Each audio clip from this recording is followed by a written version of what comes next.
La Bible nous dit que beaucoup de choses sont permises, mais que toutes ne sont pas bénéfiques ou constructives. 1 Corinthiens 10, 23.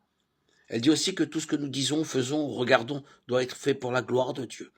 1 Corinthiens 10, 31. Nous devons fixer notre esprit sur les choses qui sont nobles et pures.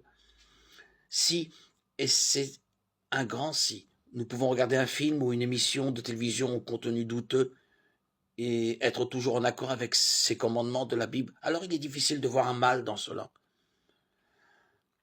Le danger réside dans la façon dont ce que nous regardons affecte notre cœur et la façon dont cela affecte les autres.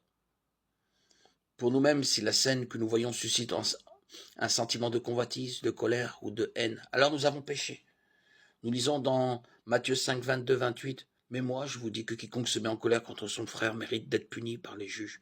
Celui qui insulte son frère mérite d'être puni par le tribunal, et celui qui dit insensé mérite d'être puni par le feu de la géhenne. » Nous devons donc faire tout ce que nous pouvons pour éviter que cela ne se reproduise. Souvent, cela signifie ne plus revoir ce genre de film ou de scène, car cela peut être une pierre d'achoppement pour quelqu'un qui lutte contre une habitude ou un comportement qui s'interpose entre lui et Dieu. 1 Corinthiens 10, 25, 33. Matthieu 5, 14.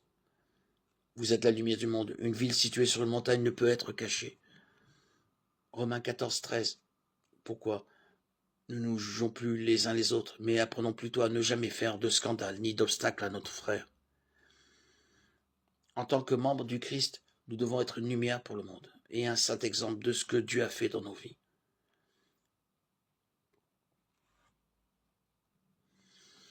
Bien-aimés, je vous exhorte comme étrangers et voyageurs sur la terre à vous abstenir des convoitises de la chair qui font la guerre à l'âme.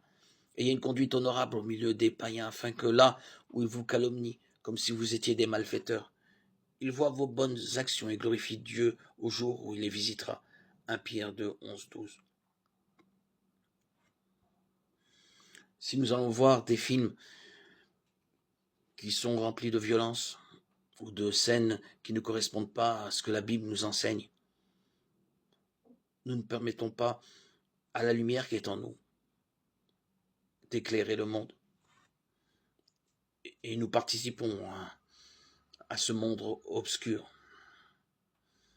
Nous en allons ainsi, en voyant ce genre de film, de ce que Dieu attend de nous, de ce que la Bible nous commande.